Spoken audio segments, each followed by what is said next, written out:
Morning friends, આજે આપણે સ્વાધ્યાયનો પ્રશ્ન નંબર જોઈએ છે 4 કે જેની અંદર કીધું છે કે થોમ્સનનો નમૂનો, રુથરફોર્ડનો નમૂનો અને બોરના પરમાણુના નમૂનાની શું કરવાની છે સરખામણી।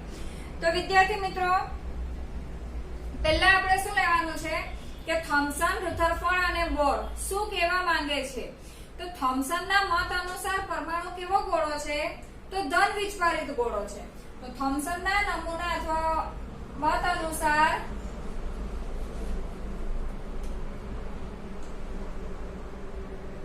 પરમાણુ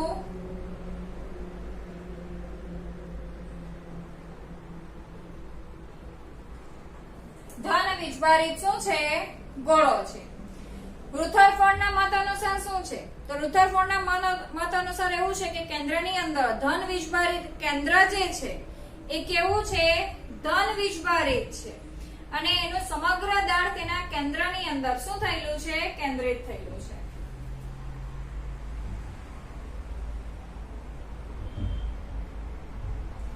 તો એ શું કહે છે કે પરમાણુની મધ્યમાં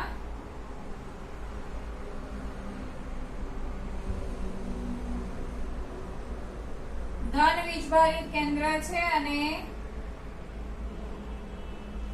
સમગ્ર દળ કેન્દ્રમાં કેન્દ્રિત થયેલું છે।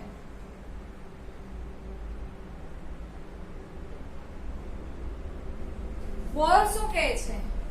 બોર એવું કહે છે કે પરમાણુના ધન વિસ્ફારિત કેન્દ્રને ન્યુક્લિયસ કહેવાય છે અને એની જુદી જુદી કક્ષાઓમાં ઇલેક્ટ્રોન શું કરે છે?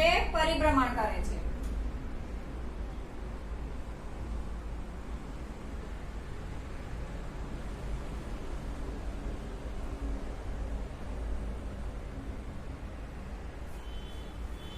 આ એક મુદ્દો થયો। પછી વિદ્યાર્થી મિત્રો, આપણે શું કરી શકીએ કે ધન વિસ્ફારિત ગોળાની અંદર ઇલેક્ટ્રોન શું થયેલા છે? જડિત થયેલા છે।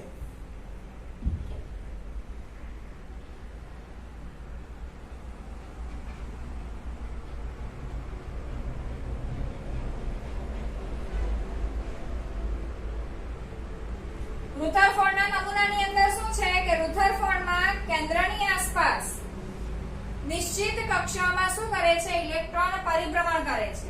હવે ઇલેક્ટ્રોનની વાત કરવાની।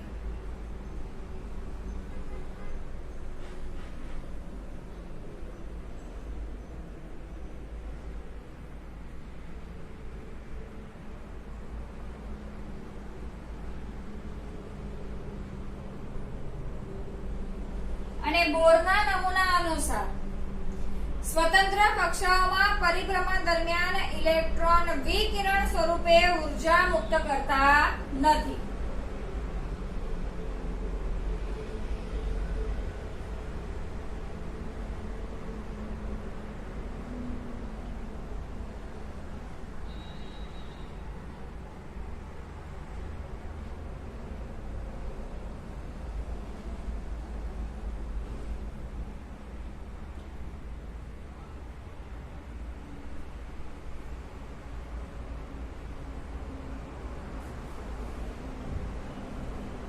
વિકિરણ સ્વરૂપે ઉર્જા મુક્ત કરતા નથી। અને આપણે કહીએ છીએ વિદ્યાર્થી મિત્રો કે થોમ્સનના પરમાણુ નમૂના અનુસાર ધન વિસ્ફાર અને ઋણ વિસ્ફાર એટલે કે સમાન માત્રામાં છે પ્રોટોન અને ઇલેક્ટ્રોન, એટલે પરમાણુ વિસ્ફારની દ્રષ્ટિએ કેવો છે? તટસ્થ છે।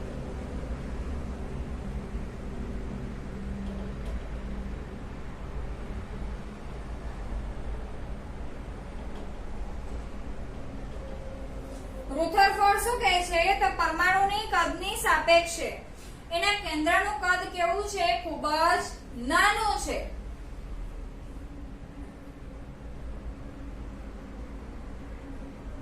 એની વિશેષતા છે વિદ્યાર્થી મિત્રો।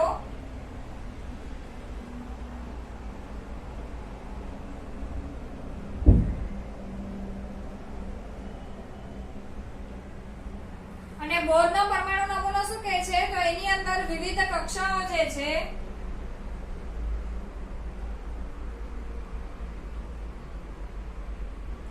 ઉર્જા સ્તર તરીકે ઓળખવામાં આવે છે।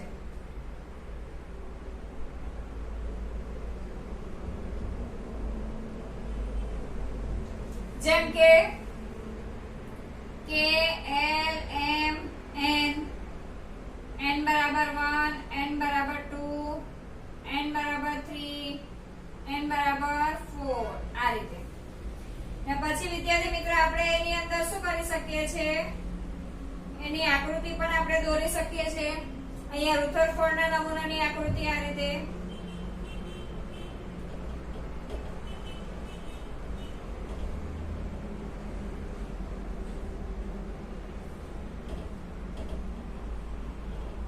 આ રીતે અને બોરના નમૂનાની આ રીતે.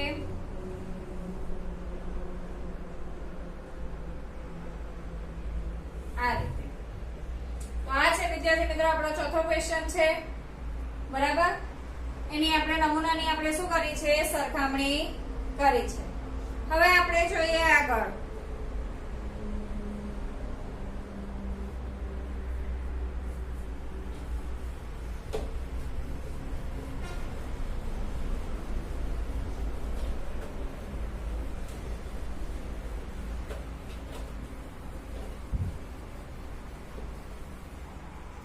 હવે છે વિદ્યાર્થી મિત્રો કે સિલિકોન અને ઓક્સિજનના ઉદાહરણો દ્વારા સંયોજકતાને આપણે શું કરવાની છે, વ્યાખ્યાયિત કરવાની છે. સિલિકોન વિદ્યાર્થી મિત્રો, સિલિકોનનો પરમાણુ ક્રમાંક કેટલો છે, તો Z બરાબર 14, K L M, K ની અંદર 2, L ની અંદર 8 ને 2 10 અને બાહ્યતમ કક્ષામાં કેટલા ઇલેક્ટ્રોન છે, 4. આથી સિલિકોનની સંયોજકતા વિદ્યાર્થી મિત્રો કેટલી થવાની છે, 4. કારણ કે 1 2 કે 3 ઇલેક્ટ્રોન હોય તો ઇલેક્ટ્રોન શું કરે છે, ગુમાવે છે. પછી 5 6 કે 7 ઇલેક્ટ્રોન હોય તો ઇલેક્ટ્રોન શું કરે છે, મેળવે છે. તો સંયોજકતા કોને કહેવામાં આવે છે, તો જેટલા ઇલેક્ટ્રોનની અષ્ટક રચના પૂરી કરવા માટે જેટલા ઇલેક્ટ્રોનની ભાગીદારી કરે, જેટલા ઇલેક્ટ્રોનની આપલે કરે, તો એને શાના તરીકે ઓળખવામાં આવે છે વિદ્યાર્થી મિત્રો, તો સંયોજકતા તરીકે ઓળખવામાં આવે છે. અને સિલિકોનની આપણે બાહ્યતમ કક્ષામાં જોઈએ તો બાહ્યતમ કક્ષામાં કેટલા ઇલેક્ટ્રોન છે, 4 ઇલેક્ટ્રોન છે. હવે આપણે જોઈએ કે ઓક્સિજન પરમાણુની વાત કરીએ તો ઓક્સિજનની અંદર સિલિકોનની અંદર બાહ્યતમ કક્ષામાં 4 ઇલેક્ટ્રોન છે.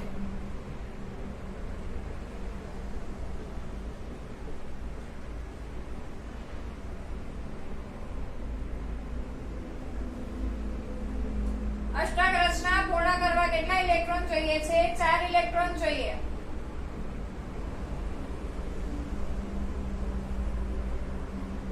તો 4 ઇલેક્ટ્રોન ની શું કરશે વિદ્યાર્થી મિત્રો, ભાગીદારી કરશે. માટે સિલિકોનની સંયોજકતા કેટલી થશે, 4.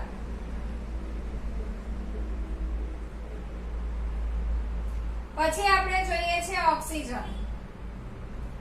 ઓક્સિજનનો પરમાણુ ક્રમાંક કેટલો છે, 8. ઇલેક્ટ્રોન રચના થશે 2 અને 6.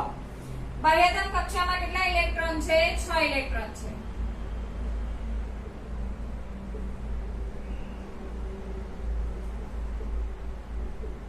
અષ્ટક રચના પૂરી કરવા હવે 6 ઇલેક્ટ્રોન હોય તો 6 ઇલેક્ટ્રોન ગુમાવે તો નહીં, પણ એ અષ્ટક રચના પૂરી કરવા કેટલા ઇલેક્ટ્રોન લેશે, 2. એટલે અષ્ટક રચના પૂર્ણ કરવા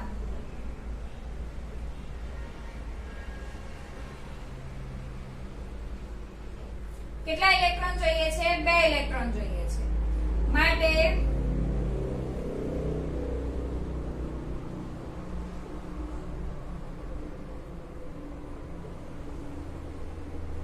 ઓક્સિજનની સંયોજકતા કેટલી થશે વિદ્યાર્થી મિત્રો, 2. સાથે સાથે ઓક્સિજન કેવું છે, અધાતુ છે. તો અધાતુની સંયોજકતા બરાબર 8 ઓછા બાહ્યતમ કક્ષામાં રહેલા ઇલેક્ટ્રોન એટલે 8 ઓછા 6 બરાબર કેટલા આવે છે, 2. એટલે ઓક્સિજનની સંયોજકતા કેટલી થશે, 2 થશે. ખ્યાલ આવે છે વિદ્યાર્થી મિત્રો. હવે આપણે જોઈએ કે પરમાણ્વીય ક્રમાંક એટલે શું. તો પરમાણ્વીય ક્રમાંક આપણે અત્યારે જ શીખી ગયા છે વિદ્યાર્થી મિત્રો ગયા વિડિયોની અંદર કે પરમાણ્વીય ક્રમાંક એટલે કોને કહેવામાં આવે છે, તો પરમાણુના કેન્દ્રમાં રહેલા પ્રોટોનની સંખ્યાને શાના તરીકે ઓળખવામાં આવે છે? પરમાણ્વીય ક્રમાંક તરીકે ઓળખવામાં આવે છે. ધારો કે સોડિયમની અંદર રહેલ પ્રોટોનની સંખ્યા કેટલી છે? 11 છે. તો સોડિયમનો પરમાણુ ક્રમાંક કેટલો થશે? 11. એ જ રીતે પરમાણુ દળાંક. તો પરમાણુ દળાંક એટલે પરમાણુના કેન્દ્રમાં રહેલા પ્રોટોન અને ન્યુટ્રોનની કુલ સંખ્યાને પરમાણુ દળાંક તરીકે ઓળખવામાં આવે છે. જેમ કે આપણે વાત કરીએ કે કાર્બનનો પરમાણુ દળાંક કેટલો છે? 12. તો એની અંદર 6 પ્રોટોન અને શું થશે? 6 ન્યુટ્રોન.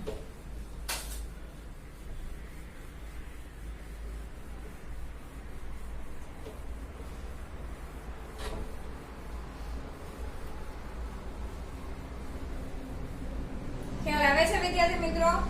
હવે આપણે જોઈએ છે Na+ સંપૂર્ણ ભરાયેલી K અને L કક્ષાઓ ધરાવે છે. સમજાવો.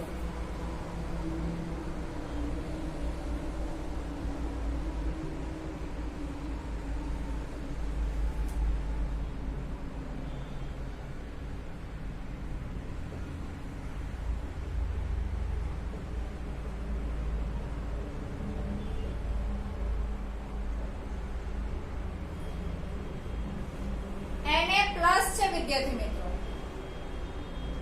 Na એટલે આપણે જોઈએ કે Na એટલે શું છે? સોડિયમ. સોડિયમનો પરમાણુ ક્રમાંક Z બરાબર કેટલો છે? 11 છે. તો એની ઇલેક્ટ્રોન રચના આપણે લઈએ તો 2 8 અને શું થશે? 1 થશે. હવે સોડિયમની અંદર બાહ્યતમ કક્ષામાં કેટલો ઇલેક્ટ્રોન છે? 1 ઇલેક્ટ્રોન છે. દરેક પરમાણુ અષ્ટક રચના પૂરી કરવાનો પ્રયત્ન કરે છે. તો સોડિયમ જે છે ત્યાં 1 ઇલેક્ટ્રોન શું કરી નાખે છે? ગુમાવી નાખે છે. ઇલેક્ટ્રોન ગુમાવે એટલે કયો વિષભર બનાવે છે? ધન વિષભર બનાવે છે. તો હવે આપણે વાત કરીએ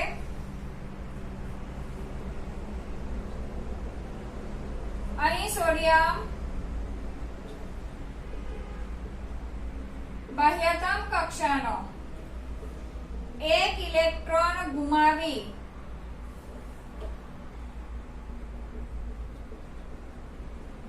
અષ્ટક રચના પ્રાપ્ત કરે છે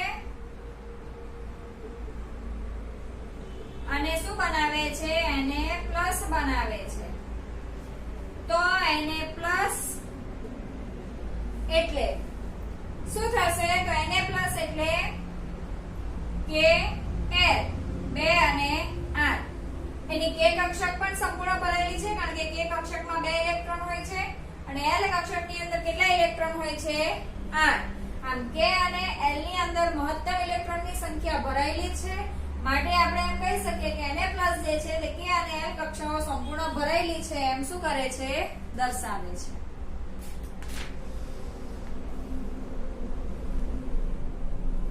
હવે જોઈએ આપણે વિદ્યાર્થી મિત્રો ક્વેશ્ચન નંબર 12.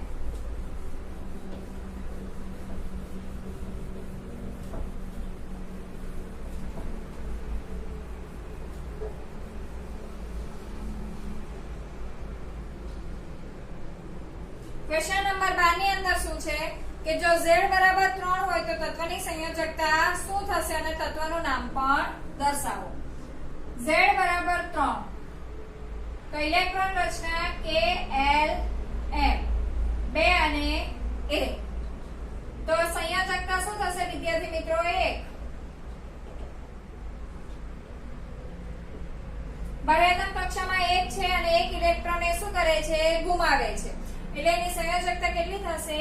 1. અને એ તત્વ શું થશે? તો તત્વનું નામ શું છે? લિથિયમ. ચાલો આગળ જોઈએ ક્વેશ્ચન નંબર 13. બે પરમાણુય સ્પીસીઝના કેન્દ્રની રચના નીચે મુજબ છે.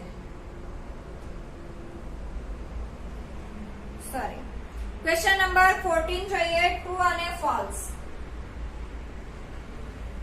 ટ્રુ અને ફોલ્સ ની અંદર જોઈએ કે જે થોમ્સને રજૂ કર્યું કે પરમાણુના કેન્દ્રમાં માત્ર ન્યુક્લિયોન્સ હોય છે. એ શું છે? ખોટું છે. થોમ્સને એવું નથી કીધું. થોમ્સને તો એવું જ કીધું કે જે થોમ્સનના પરમાણુના નમૂનામાં કેન્દ્ર શું છે? હાજર જ નથી. એને તો શું કીધેલું કે પરમાણુ જે છે તે ધન વિષભારિત શું છે?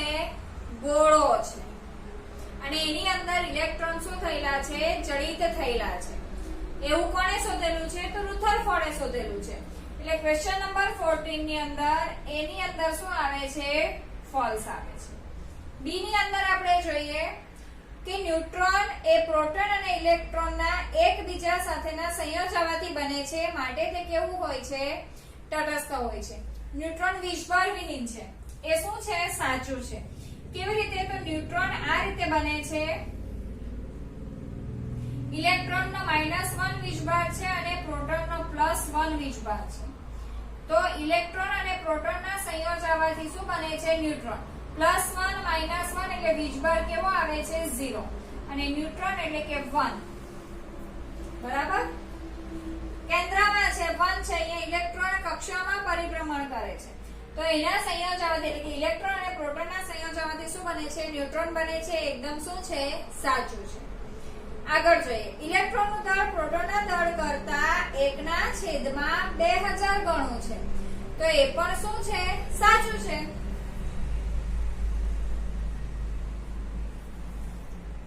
ઇલેક્ટ્રોનનું દળ પ્રોટોનના દળ કરતા 1/2000 શું છે? 2000 ગણું છે.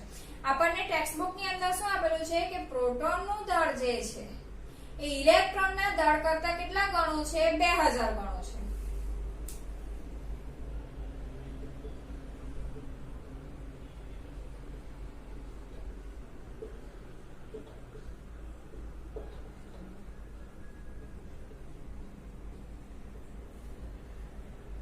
તો આપણે એનું ઊંધું લખી શકીએ ને કે ઇલેક્ટ્રોનનું દળ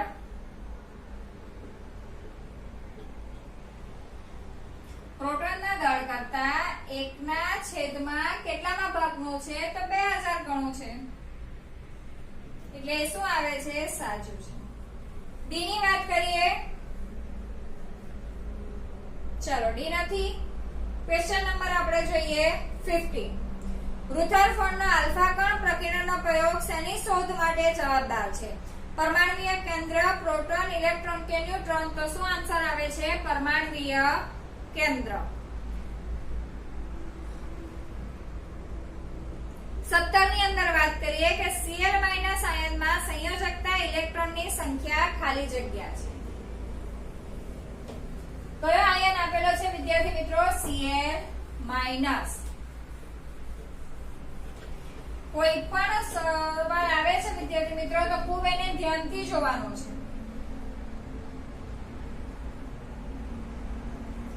Cl- આયન આપેલો છે. બરાબર? ક્લોરીન હોય તો Z બરાબર શું છે? 17. તો એની ઇલેક્ટ્રોન રચના શું થવાની? 2, 8 અને 7. હવે 7 ઇલેક્ટ્રોન હોય છે. આ Cl ની છે. આ છે Cl-. Cl- એટલે કે એક ઇલેક્ટ્રોન મેળવીને ઋણ આયન બને છે. તો અહીંયા એનો પરમાણુ ક્રમાંક કેટલો થશે? એમાં ઇલેક્ટ્રોનની સંખ્યા 18. એટલે Klm બરાબર 2, 8 અને 8. તો સંયોજકતા ઇલેક્ટ્રોનની સંખ્યા કેટલી થશે વિદ્યાર્થી મિત્રો? 8. જો Cl પૂછેલું હોય તો 7, પણ આપણને પૂછેલું છે Cl-. એટલે કેટલું થશે? 8 થશે. Cl- એટલે કે એક ઇલેક્ટ્રોન એ શું કરે છે? મેળવે છે. અષ્ટક રચના પૂરી કરવા માટે એક ઇલેક્ટ્રોન મેળવીને શું બને છે? Cl- આયન બને છે. આ રીતે Cl પ્લસ એક ઇલેક્ટ્રોન મેળવે અને Cl-. બરાબર?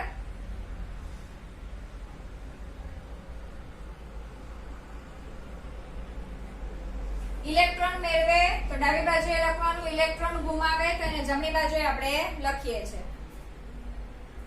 નીચેના પૈકી સોડિયમની સાચી ઇલેક્ટ્રોનીય રચના કઈ છે?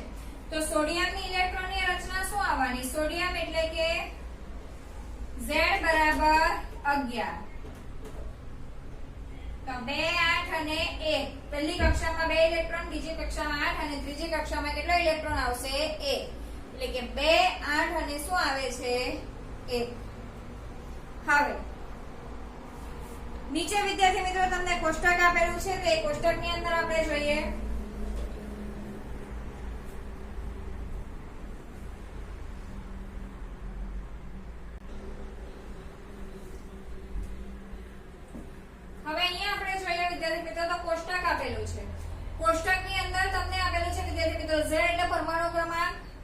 પરમાણુ દળાંક, ન્યુટ્રોન, પ્રોટોન, ઇલેક્ટ્રોન અને એના આધારિત આપણે ઘટકનું શું લખવાનું છે? નામ. તો અહીંયા વિદ્યાર્થી મિત્રો આપણને પરમાણુ ક્રમાંક શું આપેલો છે? 9. તો પરમાણુ ક્રમાંક 9 છે, તો એને આધારે પ્રોટોનની પરમાણુ ક્રમાંક એટલે એમાં રહેલા પ્રોટોનની સંખ્યા, એટલે પ્રોટોનની સંખ્યા પણ કેટલી થવાની? 9 થવાની. હવે જેટલા પ્રોટોન એટલા શું થવાના? ઇલેક્ટ્રોન. એટલે ઇલેક્ટ્રોનની સંખ્યા પણ કેટલી થવાની? 9 થવાની. હવે પરમાણુ દળાંક આપણે શેના પરથી શોધી શકીએ છીએ? તો ન્યુટ્રોન અને પ્રોટોનના સરવાળાને આધારે તો 10 ને 9 કેટલા થશે? 19. એટલે એટમિક માસ 19 થશે. હવે પરમાણુ ક્રમાંક 9 છે, તો ઘટકનું નામ શું આવશે? ફ્લોરીન. એ જ રીતે આપણે જોઈએ તો પરમાણુ ક્રમાંક 16 છે. 16 એટલે અહીંયા પ્રોટોનની સંખ્યા 16. જેટલા પ્રોટોન એટલા ઇલેક્ટ્રોન એટલે અહીંયા 16. ન્યુટ્રોનની સંખ્યા આપણને કેવી રીતે મળે? તો આપણને ખબર છે કે A બરાબર P પ્લસ N. તો N બરાબર શું થશે? A minus P. એટલે 32 માઇનસ 16. તો કેટલા આવે છે વિદ્યાર્થી મિત્રો? 16 આવે છે. બરાબર. હવે એ જ રીતે આપણે જોઈએ તો ત્રીજું. હવે અહીંયા આપણે પરમાણુ ક્રમાંક નથી આપેલો. અહીંયા આપણને પ્રોટોનની સંખ્યા કેટલી આપેલી છે? 12. તો જે પ્રોટોનની સંખ્યા એને જ આપણે શું કહીએ છીએ? પરમાણુ ક્રમાંક Z. તો Z બરાબર કેટલા થવાના છે? 12. જેટલા પ્રોટોન એટલા ઇલેક્ટ્રોન. અને ન્યુટ્રોનની સંખ્યા કેટલી થશે વિદ્યાર્થી મિત્રો? તો પ્રોટોન 24 છે ને પરમાણુ દળાંક કેટલો છે? સોરી, પરમાણુ દળાંક 24 છે, પ્રોટોનની સંખ્યા 12 છે, એટલે ન્યુટ્રોનની સંખ્યા પણ કેટલી આવશે? 12 આવશે. તો પરમાણુ ક્રમાંક Z બરાબર 12. તો સૂત્ર શું થવાનું? મેગ્નેશિયમ. હવે પ્રોટોનની સંખ્યા 1 છે એટલે પરમાણુ ક્રમાંક 1 થવાનો, પરંતુ અહીંયા ઇલેક્ટ્રોનની સંખ્યા કેટલી છે? 0 છે. એનો મતલબ કે વિદ્યાર્થી મિત્રો શું થશે? તો આ હાઇડ્રોજન નથી, પણ શું થશે વિદ્યાર્થી મિત્રો? Hydrogen ion. બરાબર. શું થશે? Hydrogen ion. હાઇડ્રોજન આયન એટલે કે હવે હાઇડ્રોજન છે એટલે કે 1H1. એટલે કે એનો મતલબ એવો થશે વિદ્યાર્થી મિત્રો 1H1 સોરી 1H એટલે કે પ્રોટોનની સંખ્યા કેટલી છે? 1 અને ઇલેક્ટ્રોનની સંખ્યા પણ કેટલી? 1. પરંતુ અહીંયા ઇલેક્ટ્રોનની સંખ્યા શું છે? 0. એનો મતલબ કે હાઇડ્રોજન જે છે તે એક ઇલેક્ટ્રોન શું કરી નાખે છે? ગુમાવી નાખે છે. હાઇડ્રોજનની શું થવાની છે? K L. તો 1 ઇલેક્ટ્રોન થાય છે. તો એ 1 ઇલેક્ટ્રોન શું કરે છે? ગુમાવી નાખે છે. ગુમાવી નાખે છે એટલે 1H બરાબર H plus plus electron minus. એક ઇલેક્ટ્રોન શું કરે છે? ગુમાવીને કયો આયન બનાવે છે? Hydrogen ion.